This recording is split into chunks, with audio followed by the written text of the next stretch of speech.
జిల్లా ఎస్పీ అని తెలియక ఒక వస్త్ర వ్యాపారి దగ్గర లంచం తీసుకుని ఎస్పీని జైల్లో పెట్టాడు ఒక ఇన్స్పెక్టర్. చివరకు ఆమె ఎవరో తెలుసుకున్నాక అతని జీవితం తలకిందులైంది. ఇంతకు ఎవరామె, ఏం జరిగింది, ఈరోజు ఈ వీడియోలో తెలుసుకుందాం. వీడియో చివరి వరకు చూడండి. నచ్చితే లైక్ చేసి షేర్ చేసి సబ్స్క్రైబ్ చేయడం మర్చిపోవద్దు. ఎస్పీ కరిష్మా సింగ్ తన సోదరి కోమల్కి పెళ్లి చీర కొనడానికి ఒంటరిగా మార్కెట్కు వెళుతోంది. కరిష్మా పసుపు రంగు సల్వార్ సూట్ ధరించి పాదాలకు సాధారణ బూట్లు వేసుకుంది. ఒక సాధారణ మహిళలా ఆమె బజారుకు వెళ్ళింది. ఆమెను ఎవరూ గుర్తించలేకపోయారు. అప్పుడు కరిష్మా నేరుగా ఒక పాత బట్టల దుకాణం వైపు వెళ్ళింది. ఆమె ఇంతకుముందు చాలాసార్లు సెక్యూరిటీ లేకుండా రహస్యంగా ఇక్కడికొచ్చింది. ఎస్పీ కరిష్మా షాపులోకి వెళ్ళింది. దుకాణం పెద్దది కాదు, కానీ చుట్టూ రంగురంగుల చీరలున్నాయి. కౌంటర్ వద్ద యజమాని లెక్కలు చూసుకుంటున్నాడు. సుమారు 22 ఏళ్ల బాలుడు కస్టమర్లకు చీరలను చూపిస్తున్నాడు. కరిష్మా రావడాన్ని ఎవరూ పట్టించుకోలేదు. ఆమె కౌంటర్ దగ్గరకు వెళ్ళి ఆ కుర్రాడితో ఇలా చెప్పింది. బాబు, నా సిస్టర్ పెళ్ళి ఉంది, మంచి డిజైన్లతో ఉన్న చీరలు చూపించు అంది. ఆ కుర్రాడు కొన్ని చీరలు పరిచాడు. అందులో ఒక చీర నచ్చింది. చీర బాగుంది, కానీ పెళ్లి కూతురికి ఇది నప్పదు అంది మృదువుగా. పెళ్లి కూతురు చాలా అందంగా హోదాగా అందరిలో ప్రత్యేకంగా కనిపించాలి కదా, అలాంటి చీర చూపించు అంది. అదేవిధంగా 1 గంట సమయం గడిచిపోయింది. తర్వాత ఆ కుర్రాడు ఇంకొన్ని చీరలు చూపించి, మేడం, వీటిలో ఒకటి తీసుకోండి అన్నాడు. అవి కూడా ఆమెకు నచ్చలేదు. దాంతో పక్క నుంచి యజమాని రామ్ దయాళ్ ఆ కుర్రాడికి సైగ చేశాడు. ఆ కుర్రాడు గొణుగుతూ అండర్ గ్రౌండ్లోకి వెళ్ళి కొత్త చీరల మూటను తెచ్చాడు. కరిష్మా ఆ చీరలను చూస్తోంది. యజమాని ఆ కుర్రాడితో ఈ అమ్మాయిని త్వరగా పంపించేయి అన్నాడు. ఇప్పుడు కౌంటర్ నిండా చీరలున్నాయి. కరిష్మా చీరల వైపు చూస్తోంది. సుమారు 1 గంట తర్వాత బంగారు దారాలతో చేసిన విశాలమైన అంచుతో ఉన్న ముదురు మెరూన్ రంగు చీర చూసింది. చీర మొత్తం చక్కటి ఎంబ్రాయిడరీతో అందంగా ఉంది. కరిష్మాకు నచ్చింది. ఆమె చీరను చేతిలోకి తీసుకుని, అవును, ఇదే నాకు కావలసిన చీర, ప్యాక్ చెయ్యి అని చెప్పింది. రామ్ దయాళ్ ఒక పెద్ద సమస్య తప్పినట్టు ఊపిరి పీల్చుకున్నాడు. ఆ కుర్రాడు చీరను ప్యాక్ చేశాడు. కరిష్మా డబ్బులిచ్చేసి ప్యాకెట్ను తన చేతిలోకి తీసుకుంది. ఆమె దానిని షాపు నుంచి బయటకొచ్చి వెనక్కి తిరగబోతుండగా ప్యాకెట్ మూల నుంచి ఒక థ్రెడ్ బయటకు రావడాన్ని గమనించింది. ఏదో తప్పు జరిగిందని ఆమె గమనించింది. కరిష్మా ఆగి ప్యాకెట్ మళ్ళీ తెరిచి చూసింది. చీర అంచున ఒక చోటు నుంచి దారం పోగులు బయటకొచ్చేసి వేళ్లాడుతున్నాయి. ఆమె దాన్ని లాగేసరికి ఎంబ్రాయిడరీ మొత్తం కుట్లు అన్నీ వచ్చేశాయి. కరిష్మా షాక్ అయిపోయింది. ఆమె కౌంటర్ వద్దకు వెళ్ళింది. అతను దానిని యజమానికి చూపించి, ఇది చూడండి, మొత్తం ఎంబ్రాయిడరీ వచ్చేసింది అంది. యజమాని చీరను చూసి నిర్లక్ష్యంగా, మేడం, ఇది చాలా చిన్న విషయం, టైలర్ దగ్గరకు తీసుకెళ్ళి కుట్టించండి, ఏమీ కాదు అన్నాడు. కరిష్మాకు కోపం పెరిగిపోయిందా మాటలకు. ఏం మాట్లాడుతున్నారు మీరు? నేను చాలా డబ్బు చెల్లించాను, ఉచితంగా తీసుకోలేదు అంది. నాకింకో మంచి చీర కావాలి అంది. యజమాని రామ్ దయాళ్కు కూడా కోపం వచ్చింది. చూడండి మేడం, పదే పదే మార్చడానికి అనుమతి లేదు అని కఠినమైన స్వరంతో అన్నాడు. మీకు నచ్చిందే తీసుకున్నారు కదా, మా తప్పేమీ లేదు అన్నాడు. కౌంటర్ వెనుక ఉన్న కుర్రాడు నవ్వి, మేడం, మీరు తనిఖీ చేసే తీసుకున్నారు కదా, ఇప్పుడెందుకు ఇలా మాట్లాడుతున్నారు అన్నాడు. ఆ మాటలకు కరిష్మా ఆత్మగౌరవం దెబ్బతింది. కస్టమర్తో అటువంటి ప్రవర్తనను తట్టుకోలేకపోయింది. మీ చీర మీరు తీసుకుని నా డబ్బు రిటర్న్ చేయండి అంది. యజమాని రామ్ దయాళ్, మీ డబ్బు తిరిగి ఇవ్వబడదు, ఎక్కువ డ్రామా చేయకుండా వెళ్ళిపోండి అన్నాడు. దుకాణంలో ఉన్న మిగిలిన కస్టమర్లు ఇదంతా చూస్తున్నారు. కరిష్మా గొంతు పెంచి, ఇలా అంటే కుదరదు, డబ్బు మొత్తం ఇచ్చి ఇలాంటి చీర తీసుకెళ్ళలేను, డబ్బిచ్చేయండి అంది. చీరను తీసుకుని నేను ఇంటికి కూడా వెళ్ళలేదు కదా అంది. మీరేమైనా పెద్ద ఆఫీసర్ అనుకుంటున్నారా? మీలాంటి వాళ్ళు ప్రతిరోజు నా దగ్గరకు చాలామంది వస్తారు, ఇక వెళ్ళండి అన్నాడు యజమాని. ఇది విన్న కరిష్మా కోపంగా చీర ప్యాకెట్ను కౌంటర్ పైకి విసిరేసింది. రామ్ దయాళ్ కోపంగా జేబులో నుంచి మొబైల్ తీసి, నేను పోలీసులను పిలుస్తాను అన్నాడు. అవునా, సరే, పోలీసులను పిలవండి, మీ పోలీసులు ఏం చేస్తారో నేను చూస్తా అంది. అతను వెంటనే పోలీసులను పిలిపించాడు. కరిష్మా ఏమీ మాట్లాడలేదు. ఆమె దగ్గరలో పడి ఉన్న పాత ఇనుప కుర్చీని తీసుకుని షాపు గేటు వద్దకు వెళ్ళి కూర్చుంది. ఆమె వెనక్కి తగ్గలేకపోయింది. ఆమె అదే జిల్లాకు చెందిన ఎస్పీ కరిష్మా. ప్రతి పోలీస్ అధికారి, ప్రతి ఇన్స్పెక్టర్కు ఆమె బాగా తెలుసు. 15 నిమిషాల తర్వాత పోలీసు జీపు దుకాణం ముందు ఆగింది. సబ్ ఇన్స్పెక్టర్ దిలీప్ సింగ్, 2 కానిస్టేబుళ్లు దిగారు. వారిని చూసిన యజమాని రామ్ దయాళ్ ఇన్స్పెక్టర్ దిలీప్ సింగ్ వద్దకు పరిగెత్తాడు.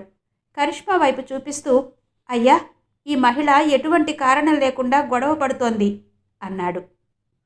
ఇన్స్పెక్టర్ దిలీప్ సింగ్ కరిష్మా వైపు అసహ్యకరమైన కళ్లతో పైనుంచి కిందికి చూశాడు. కరిష్మా ఇంకా కుర్చీలో కూర్చునే ఉంది. ఇన్స్పెక్టర్ దిలీప్ సింగ్ అరుస్తూ, మీరెవరు? ఇక్కడ జరుగుతున్నదేంటి అన్నాడు. అప్పుడు ఆమె ఇలా అంది, నేను కరిష్మా సింగ్. ఇన్స్పెక్టర్ దిలీప్ సింగ్ గట్టిగా అన్నాడు, కరిష్మా సింగ్ అయితే మీరేవైనా రాణి కుటుంబానికి చెందినవారా అంటూ ఇన్స్పెక్టర్ దిలీప్ సింగ్ మధ్యలో అడ్డుపడ్డాడు. దుకాణంలో గందరగోళం సృష్టించడానికి మీకు లైసెన్స్ ఉందా అన్నాడు. కరిష్మా దీర్ఘశ్వాస తీసుకుని, మీరు ఎవరితో మాట్లాడుతున్నారో తెలియదనుకుంటా అంది. ఇన్స్పెక్టర్ దిలీప్ సింగ్ బిగ్గరగా నవ్వుతూ, అవునవును, నాకు తెలుసు, పదండి పోలీస్ స్టేషన్కు, అక్కడే మీ అహంకారం చూపిద్దురు గాని అన్నాడు. ఒక పోలీసు వచ్చి కరిష్మా చేతిని పట్టుకున్నాడు. కరిష్మా అతడి వైపు చూసినప్పుడు అతడెందుకో సందేహించాడు. రామ్ దయాళ్ ఇన్స్పెక్టర్ దిలీప్ సింగ్ భుజం పట్టుకుని మెల్లగా దుకాణం లోపలికి తీసుకెళ్లాడు. అతన్ని కౌంటర్ వెనక్కి తీసుకెళ్లి తన ప్యాంటు జేబులో నుంచి కొన్ని నోట్లు తీసి సబ్ ఇన్స్పెక్టర్ దిలీప్ సింగ్ జేబులో పెట్టాడు. సార్, మీరీమెను ఇక్కడి నుంచి తీసుకెళ్ళిపోండి. ఇది మా వ్యాపారాన్ని నాశనం చేస్తోంది. ఖర్చు ఎంతైనా నేను చూసుకుంటాను అన్నాడు. ఇన్స్పెక్టర్ దిలీప్ సింగ్ ఆ నోట్లను ఒక్కసారి చూశాడు. కానిస్టేబుళ్ళిద్దరూ ముందుకొచ్చి కరిష్మా 2 చేతుల్ని గట్టిగా పట్టుకున్నారు. కరిష్మా షాక్కి గురైంది. ఈ మొరటుతనమేంటి? నా మాట వినండి అంది. ఇన్స్పెక్టర్ దిలీప్ సింగ్ ఈల వేస్తూ జీప్ వైపు చూపించి, మీరిప్పుడు పోలీస్ స్టేషన్కు పదండి అన్నాడు. రామ్ దయాళ్ దూరంగా నిలబడి మీసాలు తిప్పుతూ నవ్వుతున్నాడు. ఎస్పీ కరిష్మా కళ్ళు కోపంతో మండుతున్నాయి. ఈరోజు ఒక నిర్దోషిని పట్టుకున్నారు, దాని ఫలితం అనుభవిస్తారు అంది. జీప్ అక్కడి నుంచి వెళ్ళిపోగానే యజమాని రామ్ దయాళ్ ఊపిరి పీల్చుకుని తన దుకాణం షట్టర్ను కిందికి లాగాడు. వ్యాపారం మళ్లీ వేగం పుంజుకుంది. కానీ ఎస్పీ కరిష్మా సింగ్ ఇజ్జత్తును పోలీసులు కూడా తీసేశారు. అదే ఆమెకు బాధగా ఉంది. పోలీస్ జీప్ స్టేషన్ గేటు వద్ద ఆగింది. కొంతమంది నేరస్తుల బంధువులు, పోలీసులు మాత్రమే ఉన్నారు. ఇన్స్పెక్టర్ దిలీప్ సింగ్ జీపు నుంచి దిగి ఒక సిగరెట్ వెలిగించి పఫ్ తీసుకోవడం ప్రారంభించాడు. కానిస్టేబుళ్లు జీపు తలుపులు తెరిచారు. కరిష్మాను బయటకు లాగారు. కరిష్మా మాత్రం మౌనంగా ఉంది. ఆమె ఇన్స్పెక్టర్ దిలీప్ సింగ్నే చూస్తూ ఉంది. కానీ లంచం తీసుకుని ఉద్యోగం ఉందన్న అహంకారంలో మునిగిపోయిన ఆ ఇన్స్పెక్టర్ దిలీప్ సింగ్కు ఏమీ కావడం లేదు. అతన్ని లోపలికి తీసుకెళ్లారు. పోలీస్ స్టేషన్ లోపల హెడ్ కానిస్టేబుల్ కూర్చుని ఫైళ్లను తిప్పుతున్నాడు. ఈ అమ్మాయి ఎవరు అని అడిగాడు. ఇన్స్పెక్టర్ దిలీప్ సింగ్ గర్వంగా, ఇది చాలా పెద్ద ఫిరంగి. ఆమె ఒక దుకాణదారుడితో గొడవ పడింది. ఇలాంటి వారు నగరంలో అల్లర్లకు కారణమవుతారు. దీన్ని లాకప్లో ఉంచండి అన్నాడు. కరిష్మా చివరిసారిగా ప్రయత్నించింది. నా పేరు కరిష్మా సింగ్ అనేసరికి హెడ్ కానిస్టేబుల్ అడ్డుపడ్డాడు. పేరు, చిరునామా తర్వాత పేపర్లో రాయొచ్చు, ముందు లాకప్లోకి వెళ్ళి అక్కడ ఉండండి అన్నాడు. భారీ ఇనుప గేటు తెరిచి ఆమెను లాకప్లో ఉంచాడు. లోపల వింత వాసన ఉంది. కరిష్మా గాఢంగా ఊపిరి పీల్చుకుంది. కొన్ని రోజుల క్రితం ఆమె తనిఖీ చేయబోయే లాకప్ ఇదే అనుకుంది. ఈరోజు ఆమె స్వయంగా ఒక ఖైదీగా అక్కడ నిలబడింది. ఇన్స్పెక్టర్ విక్రమ్ సింగ్ బయట తాళం వేస్తూ బిగ్గరగా నవ్వాడు. వాళ్ళంతా ఇంతకు దిగజారారో చూసి ఆమె తనలో తాను ఆలోచిస్తోంది. ఈ వ్యక్తులను తప్పకుండా శిక్షిస్తాను. సత్యం అసత్యం మధ్య తేడాను గుర్తించలేని ఇలాంటి వాళ్లకు శిక్ష పడాలి అనుకుంటూ కరిష్మా ఆలోచిస్తోంది. అప్పుడు అదే పోలీస్ స్టేషన్లో సెకండ్ ఇన్స్పెక్టర్ లాకప్ వెలుపల పాత చెక్క కుర్చీలో కూర్చున్నాడు. అతని పేరు జితేంద్ర సింగ్. అతను తన పనిలో చాలా నిజాయితీగా, వేగంగా చేస్తాడన్న పేరు ఉంది. అతడు ఒక కేసు ఫైల్ను చూస్తున్నాడు. అతని కళ్ళు కటకటాల వెనక లోపల పసుపు రంగు డ్రెస్లో ఉన్న ఒక మహిళ మీద పడ్డాయి. ఆమె ముఖంలో భయం లేదు. అదే శాంతి, అదే వైఖరి, అదే హోదా. ఆమెను జిల్లాలో జరిగిన పెద్ద పెద్ద మీటింగ్స్లో చాలాసార్లు చూశాడు. అతను తన ఫైల్ మూసివేశాడు. లాకప్ వైపు వెళ్ళి పరిశీలనగా చూశాడు. ఒక కానిస్టేబుల్ను పిలిచి, ఏ సందర్భంలో మీరు ఈమెను అరెస్టు చేశారు, లోపలేశారు అన్నాడు. దాంతో ఆ కానిస్టేబుల్ నవ్వుతూ మొత్తం కథ చెప్పాడు. జితేంద్ర అతని మాటలు పట్టించుకోలేదు. అతని కళ్ళు నేరుగా లోపలికి చూస్తున్నాయి. అప్పుడు లాకప్లో కూర్చున్న కరిష్మా కూడా కళ్ళు పైకెత్తి అతన్ని చూసింది. అప్పుడు ఆమె ఎవరు అన్న విషయాన్ని కన్ఫర్మ్ చేసుకున్నాడు. మరుక్షణం జితేంద్ర ఒక్కసారిగా షాక్ అయ్యాడు. ఈమె సాధారణ మహిళ కాదు, జిల్లా ఎస్పీ కరిష్మా సింగ్. అతను అక్కడి కానిస్టేబుల్స్ మీద గట్టిగా అరుస్తూ లాకప్ తలుపు తెరవండి అన్నాడు. ఇన్స్పెక్టర్ దిలీప్ సింగ్ సాహెబ్ వద్దని చెప్పారు అంటూ ఒక కానిస్టేబుల్ చెప్పాడు. జితేంద్ర గొంతు పోలీస్ స్టేషన్ అంతటా ప్రతిధ్వనించింది. గేటు తెరవమని చెప్పాను అన్నాడు. ఈమె ఎవరో తెలుసా? ఈ జిల్లా ఎస్పీ కరిష్మా సింగ్. దిలీప్ సింగ్ వంటి 36 మంది సబ్ ఇన్స్పెక్టర్లు ఆమె కింద పని చేస్తూ ఉంటారు అన్నాడు. అది విన్న ఆ కానిస్టేబుల్ చేతులు కాళ్ళు వణికాయి. అతను వెంటనే లాకప్ తాళం తెరిచాడు. జితేంద్ర ఏఎస్పీ కరిష్మా సింగ్కు సెల్యూట్ చేశాడు. అతని గొంతులో ఇబ్బంది, గౌరవం రెండూ ఉన్నాయి. నన్ను క్షమించండి మేడం, నేను పెద్ద తప్పు చేశాను. నేనిప్పుడే ఈ తప్పును సరిదిద్దుకుంటాను అన్నాడు. లాకప్ తెరవగానే ఎస్పీ కరిష్మా సింగ్ బయటకొచ్చారు. ఆమె ముఖం ప్రశాంతంగా ఉంది, కానీ కళ్లలో తుఫాను దాగి ఉంది. జితేంద్ర 2 కానిస్టేబుళ్లను, హెడ్ కానిస్టేబుళ్లను మందలించాడు. కొద్ది నిమిషాల్లోనే ఈ వార్త పోలీస్ స్టేషన్లో అందరితో పాటు బయట ప్రపంచానికి తెలిసిపోయింది. లాకప్లో ఉన్న మహిళ సాధారణ మహిళ కాదు, జిల్లా ఎస్పీ కరిష్మా సింగ్ అని. దీంతో ఇన్స్పెక్టర్ దిలీప్ సింగ్ షాక్కి గురయ్యారు. అతని ముఖం పాలిపోయింది. అతనికి చెమట పట్టేసింది. ఇప్పటి వరకు అతను తన అహంకారాన్ని ప్రదర్శించిన విషయాలు గుర్తొచ్చాయి. కానీ ఇప్పుడు అతని కాళ్ళు వణుకుతున్నాయి. గది తలుపు తెరిచి ఎస్పీ కరిష్మా బయట కూర్చుని కనిపించింది. చుట్టూ ఉన్న పోలీసులు మౌనంగా ఉన్నారు. ఇన్స్పెక్టర్ దిలీప్ సింగ్ కరిష్మాను చూడగానే అతని కళ్లలో భయం కనిపించింది. అతను పరిగెత్తుకుంటూ ఆమె పాదాల మీద పడిపోయాడు. క్షమించండి మేడం, నేను పెద్ద తప్పు చేశాను. నేను మిమ్మల్ని గుర్తుపట్టలేకపోయాను, గుర్తించలేదు. మీరు ఏ శిక్ష వేసినా నేను స్వీకరిస్తాను. నాపై దయ చూపించండి మేడం అంటుంటే అతని గొంతు వణుకుతోంది. చేతులు జోడించి వేడుకున్నాడు. మొత్తం పోలీస్ స్టేషన్లో అతని ఓటమి ప్రతిధ్వనించింది. కానీ కరిష్మా ముఖం ప్రశాంతంగా ఉంది. ఆమె కళ్ళలో కోపం లేదు. ఆమె నెమ్మదిగా ఒక అడుగు వెనక్కి వేసి అతని వైపు చూసి కఠినమైన స్వరంతో అంది, అడుక్కోవడం వల్ల మీ తప్పు క్షమింపబడుతుందని మీరు అనుకుంటున్నారు. గుర్తుంచుకోండి, లంచం తీసుకుని భయపెట్టడం నాకు తెలీదు. పోలీసు ఉద్యోగం ఒక బాధ్యత. మీరు డబ్బు తీసుకున్నారు, అహంకారం కింద ఆ బాధ్యతను అణచివేశారు అంది. ఇన్స్పెక్టర్ దిలీప్ సింగ్ ఏడ్చి, మేడం దయ చూపండి, నాకు పిల్లలున్నారు. నాకేమైనా అయితే వాళ్ళు ఆకలితో ఉంటారు. నా భార్య మీద ప్రమాణం చేస్తున్నాను, మళ్ళీ అలాంటి పొరపాటు జరగదు అన్నాడు. కరిష్మా అతన్ని అడ్డుకుంది. ఆమె గొంతు పోలీస్ స్టేషన్ అంతటా ప్రతిధ్వనించింది. ఇక నేను మీ నాటకం వినడానికి ఇష్టపడను. నేను ఒక సాధారణ మహిళ అని మీరు అనుకుంటున్నారు. మీరు నాతోనే ఇలా ప్రవర్తించారు అంటే మిగతా స్త్రీల విషయంలో ఇంకెంత చేసి ఉంటారు. మీరు క్షమించడానికి అర్హులు కాదు. మిమ్మల్ని విధుల నుంచి సస్పెండ్ చేస్తున్నాను అంది. కరిష్మా మాటలకు పోలీస్ స్టేషన్ మొత్తం షాక్కి గురైంది. ఇన్స్పెక్టర్ దిలీప్ సింగ్ నేలపై పడి తల పట్టుకుని ఏడుస్తున్నాడు. జితేంద్ర వెంటనే రిపోర్టు తీసి సస్పెన్షన్ ఉత్తర్వులు రాసి ఇచ్చాడు.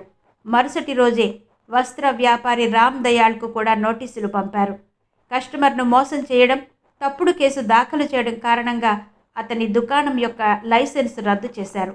అప్పటికి పొద్దుపోయింది. కానీ కరిష్మా క్షణం విశ్రాంతి తీసుకోలేదు. వాష్రూంలోకి వెళ్ళి బట్టలు సరిచేసుకుని ముఖాన్ని కడుక్కుంది. కానీ ఆ బాధ, ఆ అవమానం ఆమె మనసులో ఇంకా ఉంది. ఒక కానిస్టేబుల్ అన్నాడు, మేడం జీపులో వెళదాం మీ ఇంటికి అన్నాడు. కరిష్మా తల అడ్డంగా ఊపింది. లేదు, నేను నా కారులో వెళ్తాను అని చెప్పింది. ఆమె పాత కారులో కూర్చున్నప్పుడు ఆమె కళ్ళలో కన్నీళ్ళొచ్చాయి.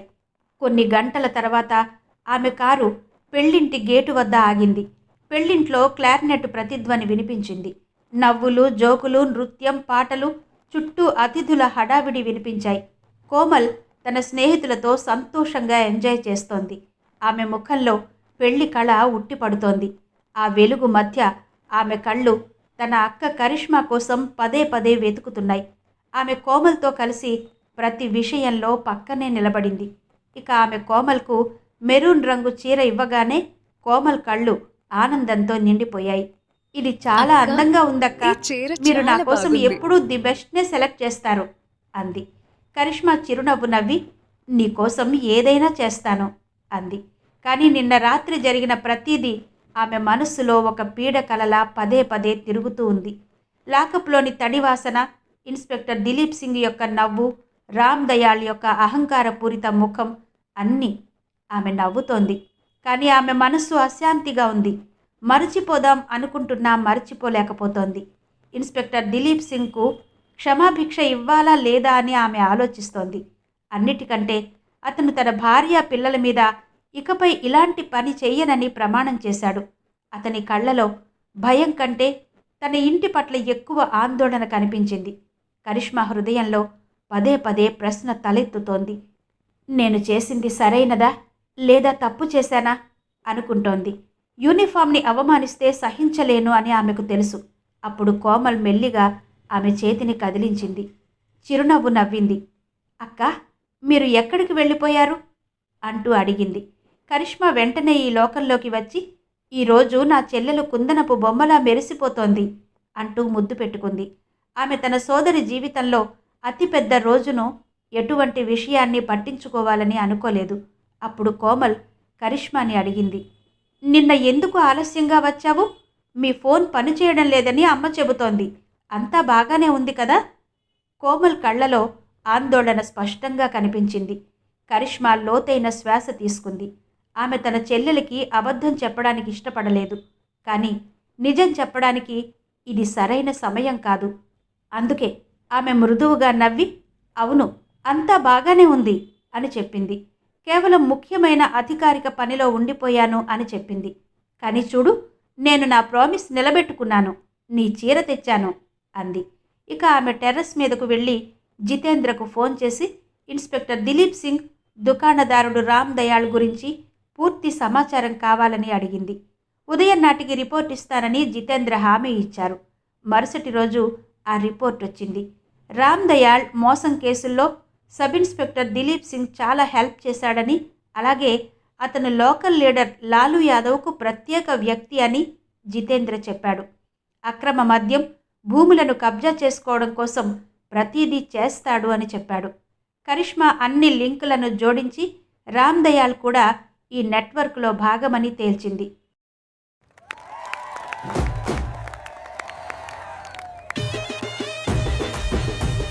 సాయంత్రం కాగానే వివాహ ఊరేగింపు దగ్గరకు కొంతమంది గూండాలొచ్చారు.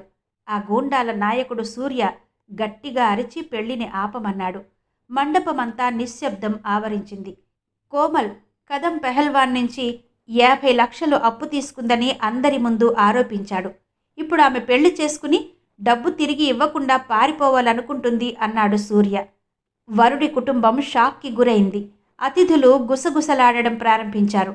ఇప్పుడు ఆమె మీద ఆరోపణలు రావడంతో ఆమె ఏడవడం మొదలుపెట్టింది. కరిష్మా రక్తం మరిగింది. ఇది లాలూ యాదవ్ పని అని ఆమెకు తెలుసు. కానీ ఆమె ఒక సింహంలాగా కదిలింది. ఆమె సూర్యతో నీ దగ్గర ఏం సాక్ష్యముంది అని అడిగింది. సూర్య కొన్ని నకిలీ స్టాంపుల కాగితాలు చూపించాడు. ఆ కాగితాలను చింపేసి గాల్లో విసిరేసింది. సరే, మీరు మీ సోదరుడు కదం ఫోన్ నెంబర్ ఇవ్వు, నేనిప్పుడే అతనితో మాట్లాడతాను అని ఆమె చెప్పింది.